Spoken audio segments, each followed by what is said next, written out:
Niloloko lang. Well, ang una, ang main conclusion is premeditated yung murder, ano?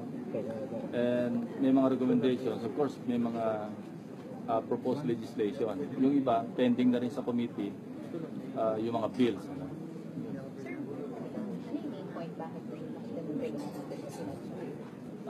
Based on the testimonies na narinig natin sa committee hearings at saka based dun sa mismong findings ng NBI nung nag-hold kami ng executive session.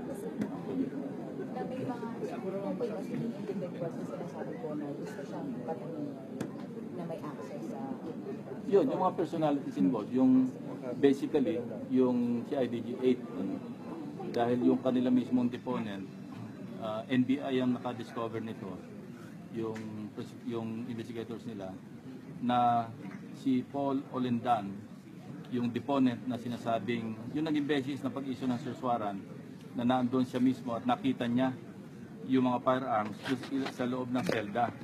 It turned out, he was at least 100 kilometers away at the time that he claimed having seen the firearms. Sir, were you disappointed when, for example, October 15, when General Bato relieved Marcos and his men, November 5, they could have, easily... Kasama sa recommendation namin yun, na dapat yung mga day-to-day operation ng PNP, like administrative action being taken by the chief or any field commander for that matter, dapat hindi mina-micromanage ng commander-in-chief. Kung natuloy yung relief nina Marcos et al., hindi siguro namatay yung dalawa sa loob ng selda, hindi ba? Yun lang ang isang logical conclusion kasi na-relieve na, but on the same day, General De La Rosa was instructed to reinstate them. Kaya nabalik tuloy sa position.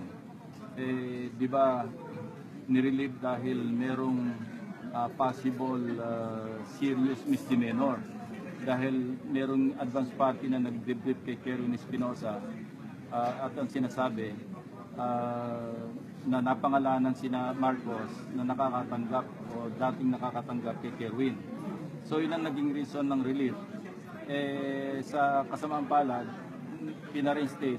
So nagkaroon ng pagkakataon, ng opportunity para mag-apply ng search warrant at para mapatay. So parang nagkaroon ng walang credibility yung Olendan or hindi nag-i-exist yung testimony?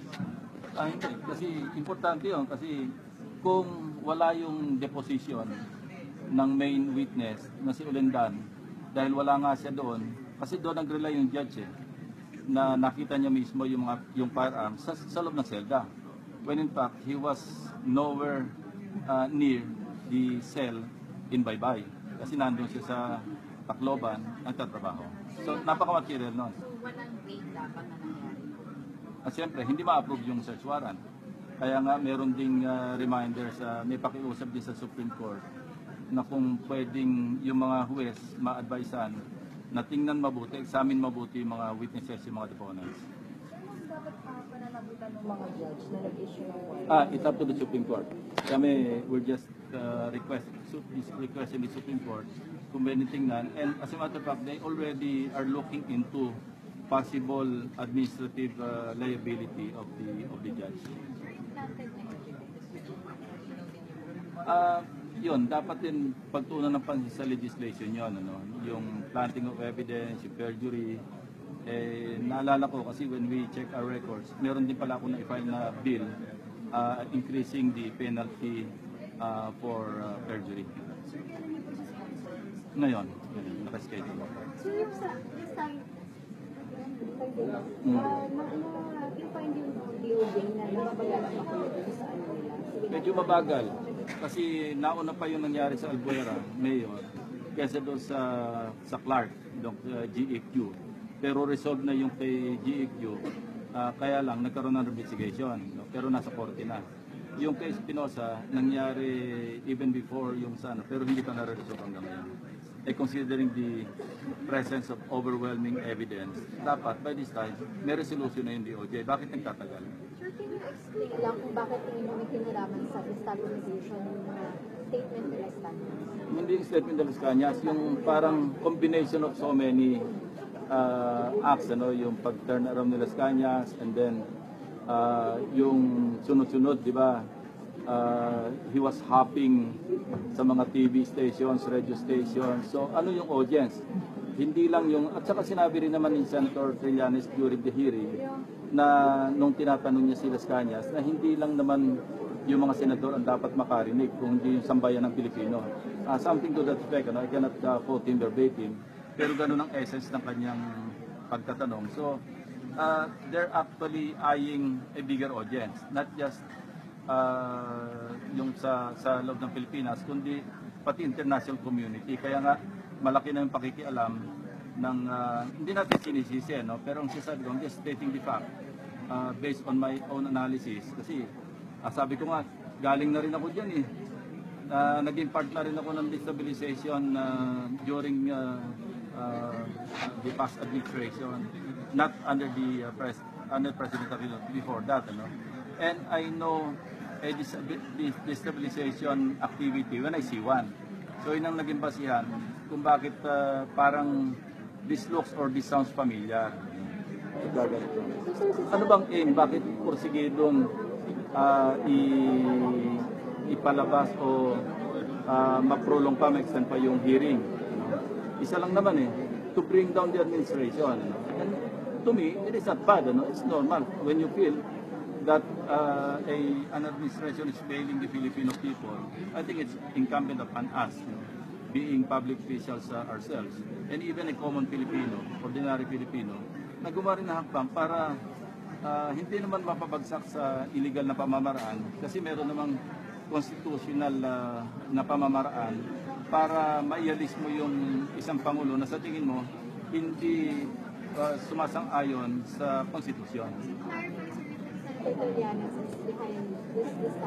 Well, admittedly, siya naman yung handler Sinabi naman. And of course, sa kanya nag-report, and the other handlers, which who hindi naman natin kilala lahat kung sino nag-handle sa kanya.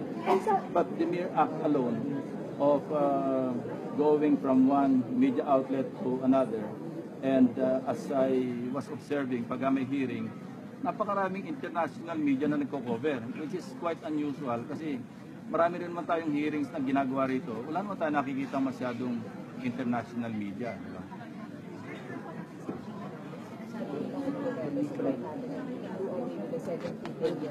Well, that's the beauty of democracy, While the president has full trust and confidence, as he said, as he announced, doon sa isang appointee. But kung sa pananaw naman ng Commission on Appointments, being a constitutional body, nagpo-fall short yung appointee or nominee doon sinatatawag na fitness and qualification and competence, of course. Decision yun, kasi yun ang check and balance Hindi naman complete gusto ng Pangulo, susunod yung lahat ng miyembro ng Commission on Appointments. But this does not affect the meeting, sir, na hayagan yung suporta ng No, it will not. Because sabi ko nga, independent naman yung Commission on Appointments. At sa kaso nga ni Secretary Yasay, alam naman ng lahat na malapit siya sa Pangulo, pero unanimous yung naging decision na i-reject siya. So, it won't affect us. Sir, wala na po si Sec Gina, Tuloy pa po bukas sa executive session? Yung executive session sa committee level, tuloy yun because we will deliberate. We will even decide if we will vote at the committee level or not. But yung plenary, hindi namin gagawin kasi wala siya rito. Kung nandito siya, tuloy sa plenary yon. Madidesisyon na whether to confirm or reject. Hindi pa effective.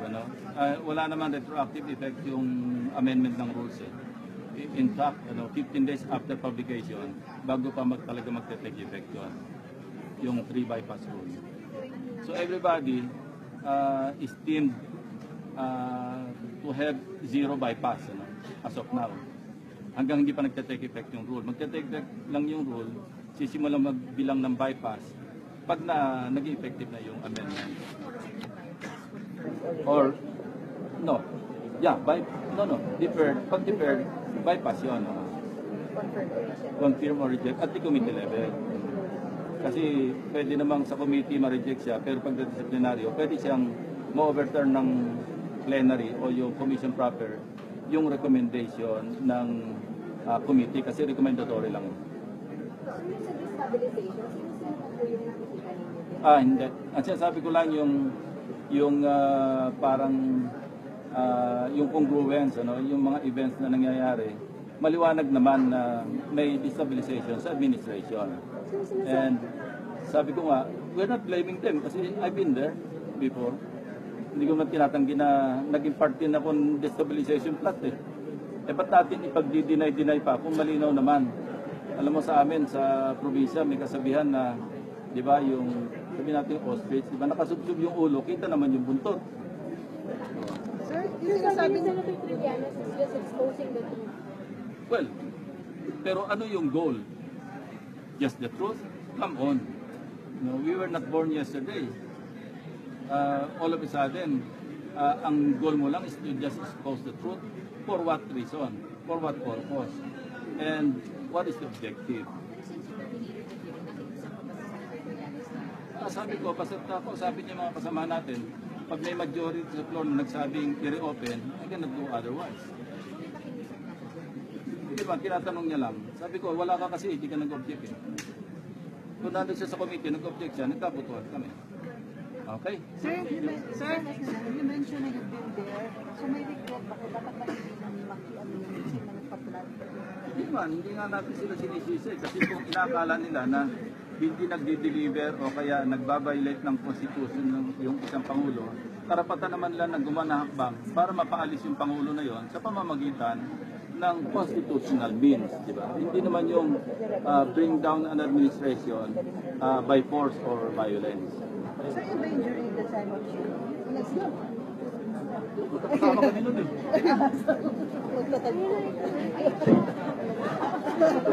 Sa harapan na siya. Kasama kami ni Jimmy.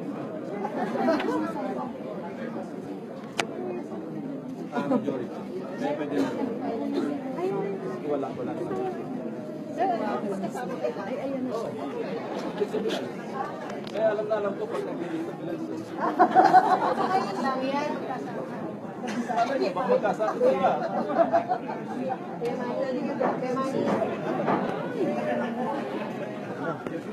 Ang may papayo ko lamang kay SPO3 Las Cañas, marapat lamang na maliban sa iyong salaysay, may maipakita ka pang bukod at ibang ebidensya. Kung wala, ay maaaring masayang lamang ang oras ng mga tao dito dahil baka walang kahinatnan ang isinasagawa nating pagdinig sa araw na ito laban sa sino mang mga taong idinadawit mo. Idagdag pa natin ng extrajudicial confession ni retired SPO3 Las Cañas ay hindi niya ginawa habang nagaganap ang di umano'y conspiracy na kanya rin binanggit sa kanyang sinumpang salaysay na lumiban at tumaliwas sa nauna na niyang pinahayag sa isa pang komite ng Senado noong ika-3 na Oktubre taong 2016.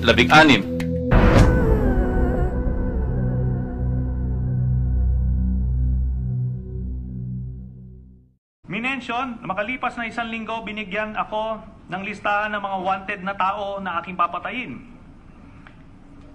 Nakalagay doon ang pangalan at tirahan ng mga taong papatayin ko, inaabot at dinidistribute ang listahan sa akin at maging sa aking mga kasamahan ng aming pinakapinuno sa samahan. Minsan ay mismo si Mayor Duterte ang pumupunta sa safe house at nag-aabot ng listahan tapos sambitin, ito ang listahan ng mga tarantado. Ilang beses ko na personal nakita at nakausap si Duterte. Halos bawat linggo ay pumupunta siya sa safe house para mangamusta. Ganito rin ang pattern na nangyari ngayon, merong listahan ng mga pinapatay. Sa pagpatuloy ng kanyang salaysay, noong minsan noong 1993, may isa kaming lakad na kasama si Mayor Duterte. Kami ng kanyang mga kasamaan ang dapat tumira, ngunit nagkamali kami.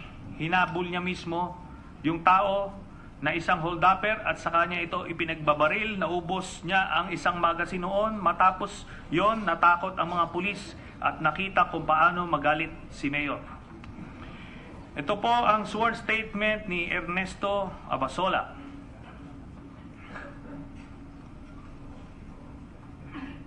Nasaksihan ko ang pagpatay sa 6 na kalalakihan na nakapiring ang mga mata at may tali ang mga kamay at paa noong bandang alas 9 ng gabi sa ikatlong linggo ng December 2005. Isa ako sa naglibing ayon sa utos ni Tatay Laud sa mga katawan ng biktima ng 3 kuweba matapos itong patayin ng 6 na miyembro ng Anti-Crime Unit ng Davao City Office. Ito po yung Anti-Crime Unit na minimension ni Arthur Las Cañas sa kanyang salaysay. Na nakilala ko lamang alias Pedro at alias Mario, ang dalawa sa 6 na biktima, at dalawang ito ay inilibing namin sa unang kuweba na malapit sa bahay ni Tatay Laud. Samantalang iyong dalawa ay sunod na kuweba at natirang dalawa ay sa pangatlong kuweba.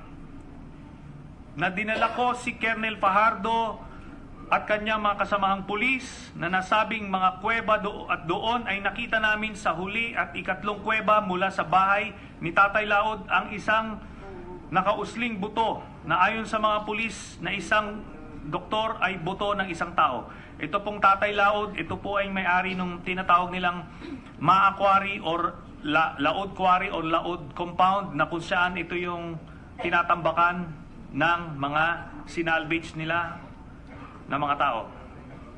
Ito naman ang sworn statement of Police Superintendent Roberto B. Fajardo.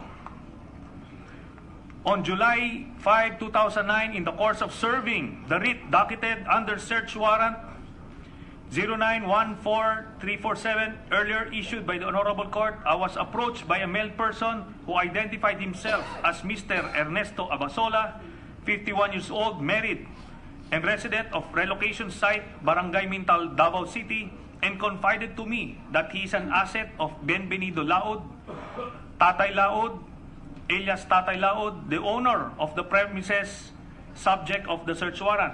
Mr. Abasola offered information that human remains of summarily executed victims could be found inside 3 adjacent caves located a few meters away beside the makeshift house of alias Tatay Laud at Laud Compound. Hence, I and other policemen went to the caves and found out that a bone is protruding from one of the caves in plain view. The accompanying SOCO operative, a doctor of medicine, checked it and positively concluded that it was a human bone.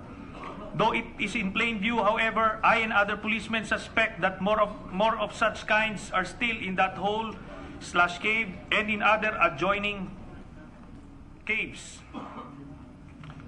Ito po yung picture ng mga buto na na-recover nila doon po sa Laud Compound. Human bones po ito.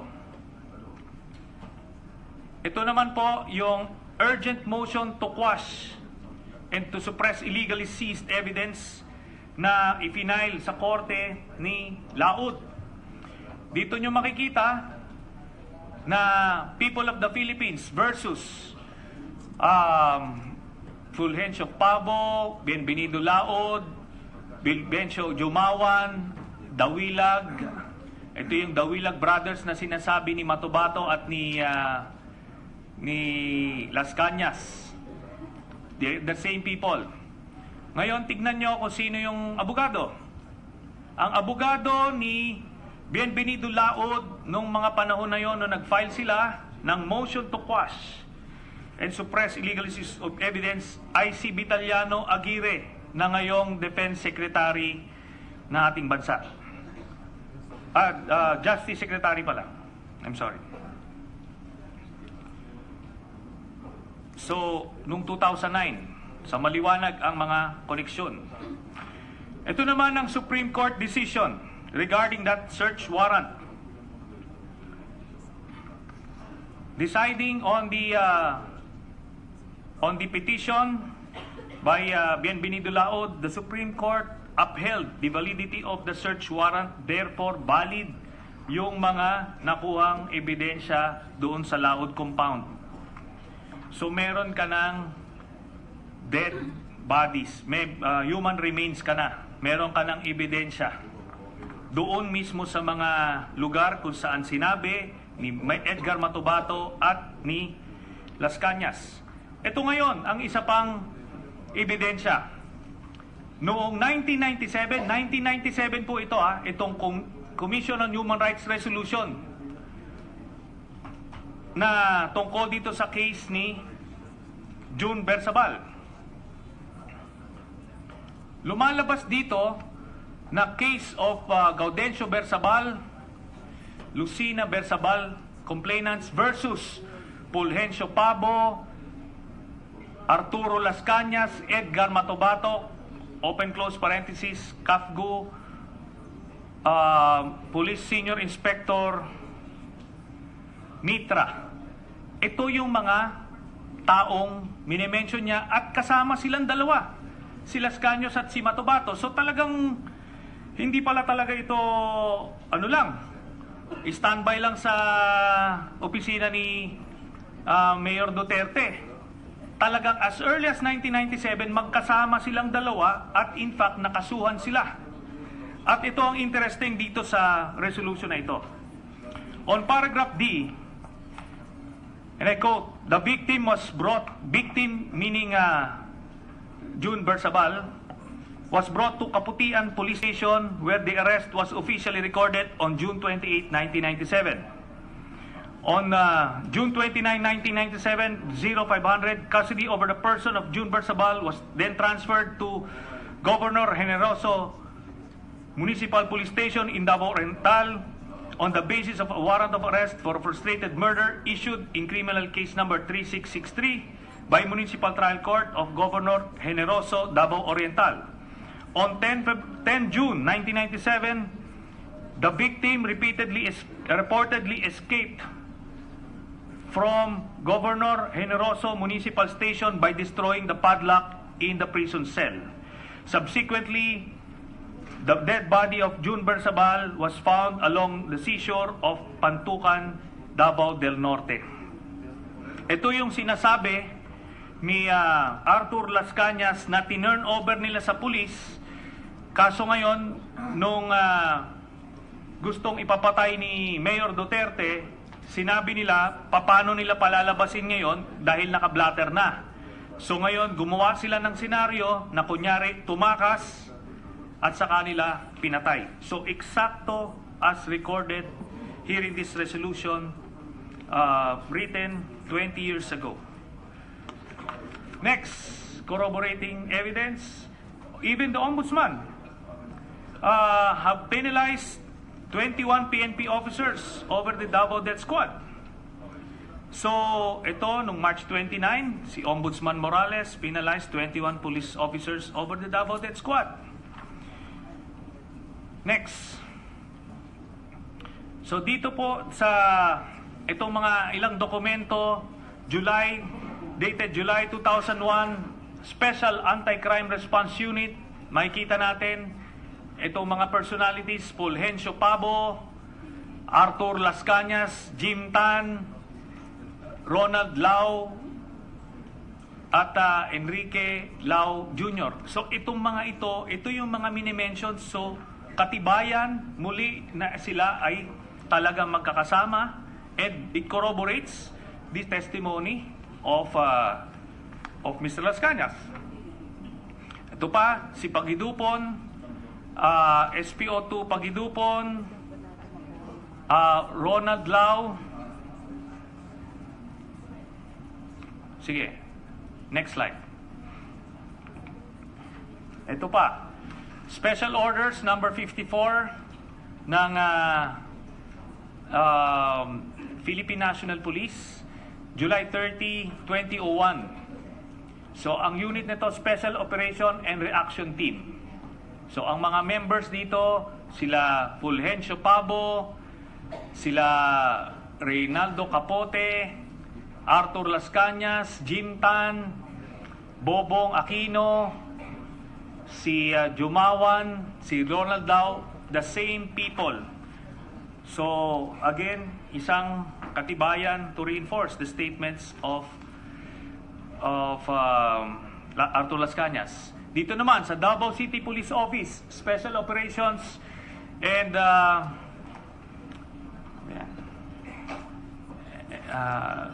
anyway, hindi ko mabasa. So Fulgencio Pabo, sila Reynaldo Capote, again sila ang mga members. Ngayon po, having presented independent corroborative evidence, dito natin makikita kung gaano kaimportante ang mga testimonya ni Las Cañas at ni Matobato. Dito sila, Las Cañas in particular, nagsimula siya sa paniniwala na tama ang kanyang ginagawa, na ang kriminal ay walang karapatang mabuhay. Pero kinalaunan, ginamit nila ang kanilang skill ng pagpatay at pinagkakitaan ito ng pagpatay ng mga inosenteng mga tao. Ito rin po sa salaysay nila lumalabas ang template ng DDS na ngayon ay ginagawa sa ating bansa bilang Philippine Death Squads.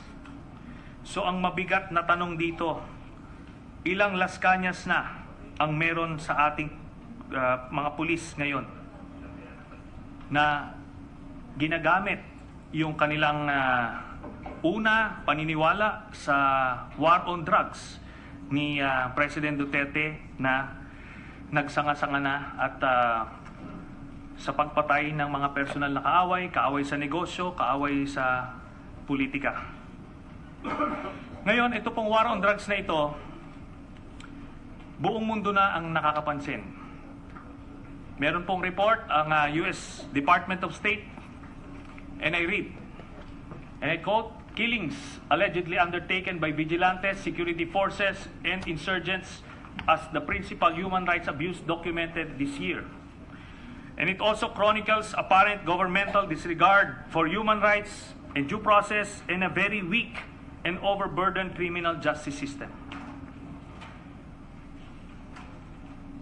Dito naman, ang Al Jazeera news agency nag-report din, Philippines inside Duterte's killer drug war.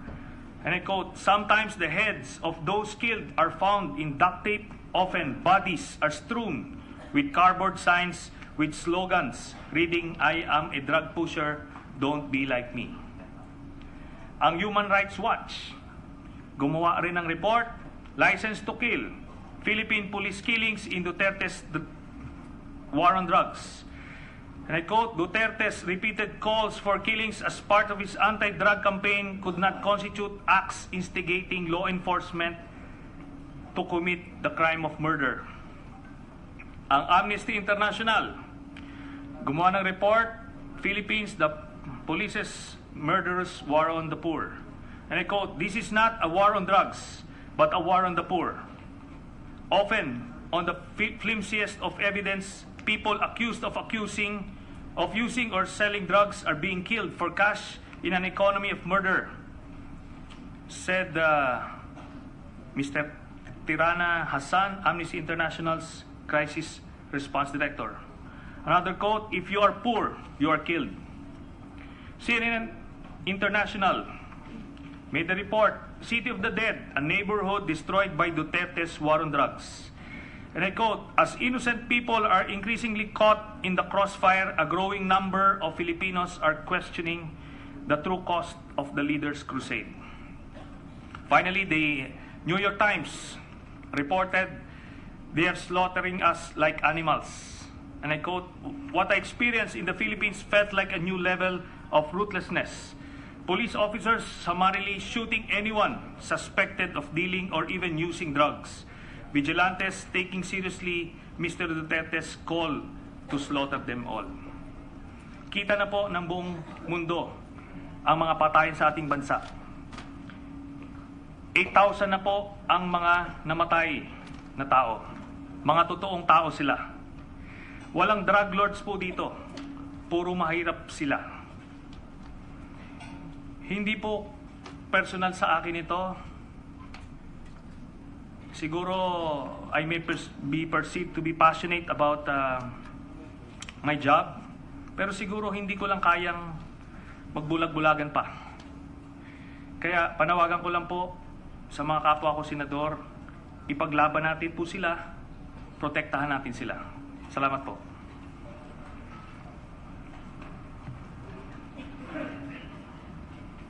Where's the Majority Leader? Majority Leader.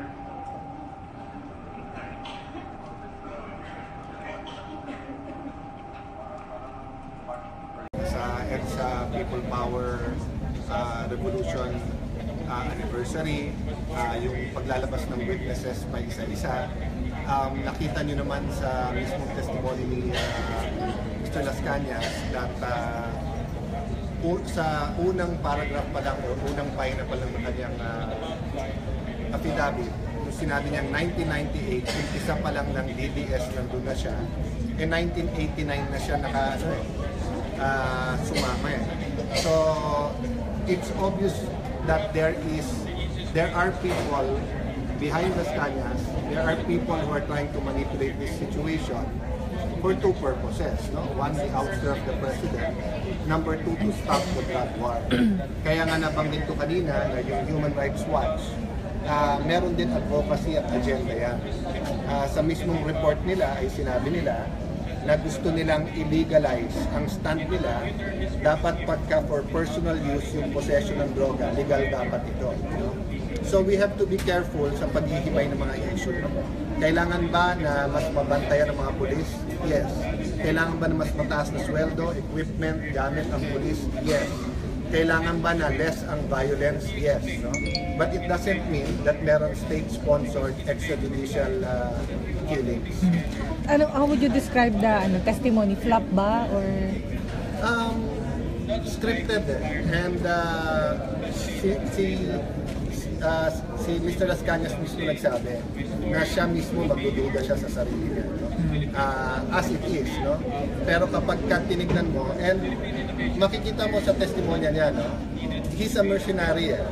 Dati na siyang pumapatay kahit wala pa siya dun sa Davao, no? He was already involved in killings at inamin niya, nung bata siya, mahilig siyang pumatay. So makikita mo that some of his testimony might be true, half-truths, pero meron overreaching effort na idamay ang Pangulo at idamay ang administrasyon. Kaya nga nasita ko rin na bakit i-judge niya yung buong kampanya ng Tukha at ng PNP. Samantalang hindi naman niya alam kung ano yung mga operasyon na nagagawa ngayon. Kaya nasasabi kong nagagamit din siya ng mga ibang pseudo human rights groups at ibang mga political groups na nagtatago sa legitimate na human rights concerns. Thank you. What's your plan? Meron pa bang way out yung mga open? Meron pa bang option? At least dito? Well, to legal body, kung majority of the members will vote, assuming that there will be a manifestation or a motion, assuming at magbobotohan at mananalo at ibabalik, why not? But it's still the call of the majority. Pero far-fetched lang ba sa I don't know. Pero po ako masusunod, unang-una against na nga ako na buksan yan sa committee ng public order kasi nanggaling nga sa justice. Pero we'll abide by the wish of the majority. Pero kaya na ng PNP, ano bang relevant agency sa labas ng Well, CHR, PNP. Kaya na nila. Dati, kung hindi nga nila kinaya nung presidente nung mayor pa lang, I cannot see how they can do it now. Di ba noon, DOJ secretary pa yung nag-iimbestiga, galing pa sa CHR. Bakit hindi na kaya? Ba't hindi na indict noon si Mayor Duterte? Ayan. Yun ang doon yun ang irony. Tapos ngayon kung kailang presidente, ngayon lang pinipilit na papanagutin. So is it really only for the purpose of making him criminally liable, or is there something else? Is this part of a destabilization effort? But would you recommend na kasuhan sila? Hindi na. Bahala na lang kung sino yung gustong sa akin lang, I reviewed my files. Meron pala akong bill sa perjury, increasing the penalty. And ang bill ko calls for a penalty that is commensurate or equal to the crime being imputed by the one committing the perjury. So, in this case, kung halimbawa kasi ang gusto niyang ang ini-impute niya death penalty or reclusion perpetua, so he should also be meted the penalty of reclusion perpetua kasi kung nagsucceed yung pagsisinungaling niya, pwedeng makulong habang buhay yung tao, and kung may death penalty at makover yung say murder, pwedeng ma-death penalty yung tao. So kailangan, you should commensurate. Yun ang bill ko eh. Tinignan ko nga kanina. Para hindi basta-basta na. At saka napaglalaroan alam mo, sa Amerika nga, sabi ko, federal offense yan sa atin, congressional inquiry. And hindi lang natin nare-realize yung impact nun, because we're investigating inedible legislation. Kung mali-mali at kasinungalingan yung pinipresenta rito, mali yung legislation namin, which will affect millions or at least 100 million Filipinos. Diba? Yun ang impact. Sa US federal offense talaga. Federal offense, basta't perjury. Meron mag-move tomorrow? Na? Wala. Sinabi ko lang kasi tinanong niya, what will it take? Ano mga options? Sabi ko, assuming nga may mag-move, mapagbutuhan at manalo yung motion na i-reopen, then I cannot do anything but to reopen. Pero as it stands, now terminated. Hindi, kasi merong nag-move to adjourn. And wala naman nag-object. I asked specifically any objection, wala naman. So, ang problema, wala naman si Senator Trillanes noong nagbobotohan. Kung nandiyan siya, nakapag-object sana siya, nakapagbotohan sana. Kung walang quorum, na-question sana yung quorum. Hindi sana na-resolve. So, in all probability, pwedeng na-suspend lang yun. Kasi, So as it stands, yung mga terminated. Kailangan ba in plenary yung motion? Ha? Kailangan ba in plenary yung motion o within yung committee? Hindi. Sa plenary. Kung magre-reopen. Kasi yung committee nagsasara. Nagsara na. Kung may magmamotion dito to reopen or to open another investigation similar, wala naman imposible. Basta nanalo yung majority, di babalik na naman. Tapos sir, tomorrow tatanong mo si Yase on the citizenship. Maraming tatanong Actually, ako gusto ko clarify kasi sabi ko nga, nakapag-research akong konti, pwede ka pala makakuha ng US passport without getting a certificate of citizenship. Meron tinatawag na yung natural born, yung iba, derivative citizen. Parang derived yung kanyang derived citizen, parang na-derive lang. Tinitin ako yung mga provisions Yung one case na nakikita ko, yung pinanganak doon na with of Filipino parentage, but since usually sila land o soil, pinanganak American citizen, but without first acquiring US citizenship, nakakakuha na agad ng passport. Sa mga tatlong apo ko doon pinanganak US passport kagad naka-eagle kagad Sinasabi siya na parang hindi disqualified himself. Well, that's one issue. Kasi nga, assuming that he lied under oath, that's a grave offense. He is free to give it away. Yes, sir. Sino yun? Nakasa? Tawag si Jay. Si Jay Ruiz. Kala ko naka-microphone Buti hindi kami... Kala ko naka-microphone. Sabi ko, kung in session tayo ron, ano na yan? Disruptive order na yun. criminal offense. Buti na lang, hindi pa. Position sir kay Yase, mostly sa house talaga. Mostly, hindi ko alam kung bakit. Dito walang walang mukhang house ang Senator Alan.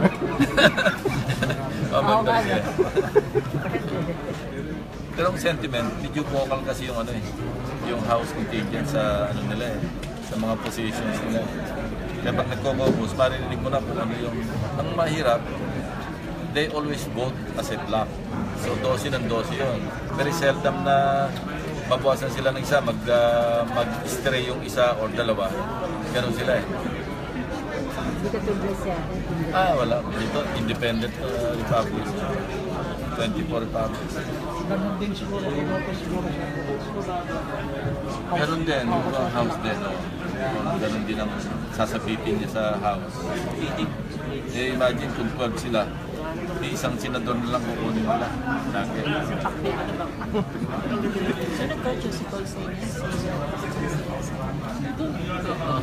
Pero sa what's the use kasi bukas ng hearing. Sabi ko naman, mag-expand na lang sila doon sa mga issues. Address na lang ko. Kasi gusto. Ito yung, yan yun. Yung lagi yung nagkakampanya na pwedeng usapin. So yung timing ng amendment dun sa rules nila, Hindi. Wala. Noon pa yung pinaplano. Noon pa yung pinaplano.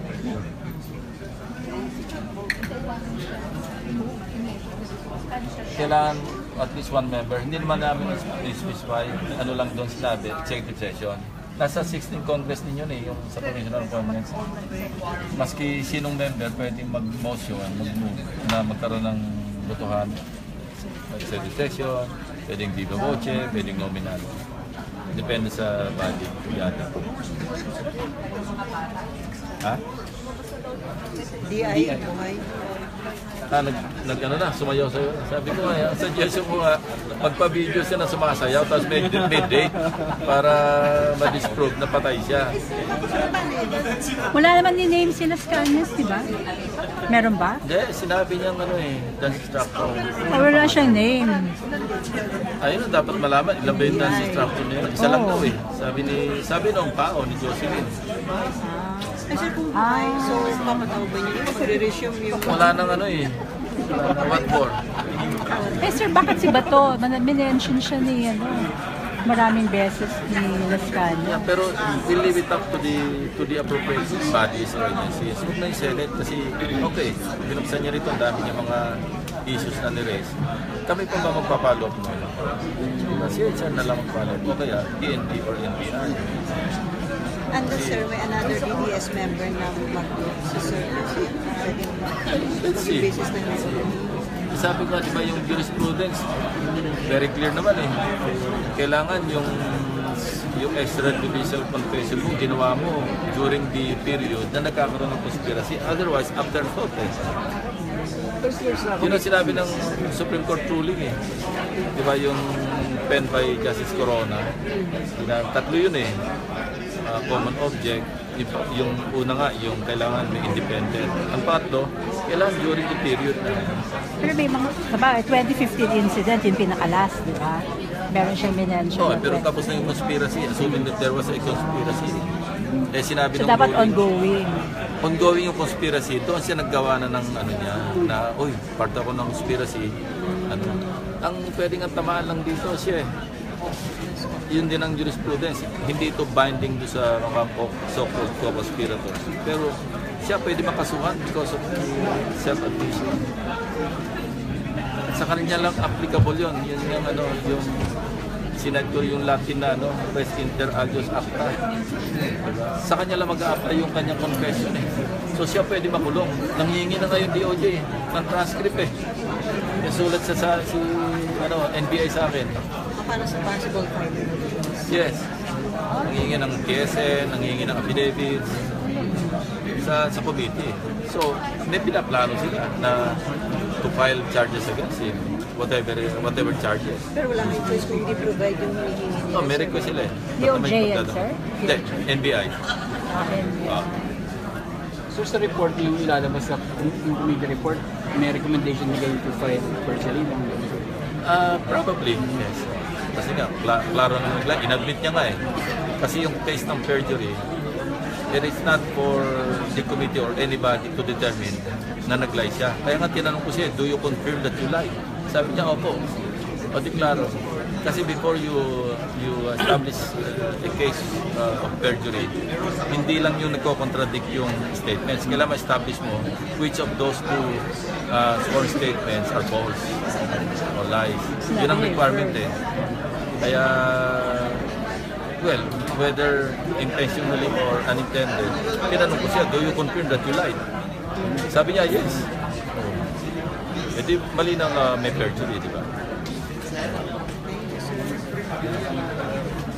Usapan niya sa iyo. So hindi mo ni-minute si Yase? Nagkausap na kami last time eh. Sa office mo yun.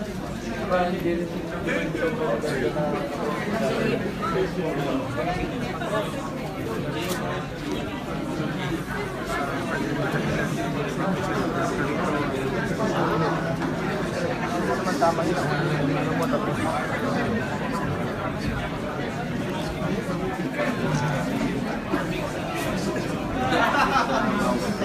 Mas solid kung meron nila doon. Kailangan i-trap nila yung house. So bukas mangyari, hearing lang. Marami na Mahiring, pero magtatanong. what if merong mag-motion to refer to the plenary? At na-carry yun. Kung may motion, tapos mapagpunta na i-refer na sa plenary, tapos na hearing. Mas i-refer to the plenary. Pero kunyari wala. Ay, hindi. Deferred yun. Ano lang yung bypass na yun. So si JB, ang sabi niya dapat Sino si? Si JB ba? Si JB. Ah. Sabi niya dapat mag-invite yung mga member ng CA na yung family may minor. Pagdating ko Ang ano lang naman, kailangan mag-disclose. Diba? Ang nasa rules, maski sa mga hearings, i-disclose mo na meron ako nung nag-hearing yung GMA7. I-disclose ko meron akong 10,000 shares. Kasi nung nag-IPO, buti naalala ko, nakabili ako, magkano lang naman, 850 at that time, nung binili ko. Ngayon, may dividend nga eh. Pero liit, So disclose parang lang. 5,000. No need for the hearing. No need. I-disclose lang. Kasi dito, ang i-judge ka ng mga constituents. Wala nang hearing next week. Pwedeng meron pa. Kasi March 15 yung last Break. Pero hindi pa naman sinit eh. So, Hindi ka naman hindi pa. May 15 days after publication. baka next Pagbalik na. Hindi na yung na-apply. Kasi kanina na-adapt. So, bukas din pa publish. Na-defer si Yase tapos sa Wednesday na. Walang retroactive effect. So hindi applicable. So, yung bypass, lahat, pagka na-adapt yung rules, considered na wala pang nababypass. Mag-apply yung 3 bypass rule. Pagka na-adapt na yun. Ibig sabihin next na. After Next the na, day. kasi 15 days eh. Mga June na. 15 days after publication. Magte-take effect. Thank you, sir. Isa. Sorry to disturb you. Sabi na ko ni Justice. Ay, Justice po. Ito po.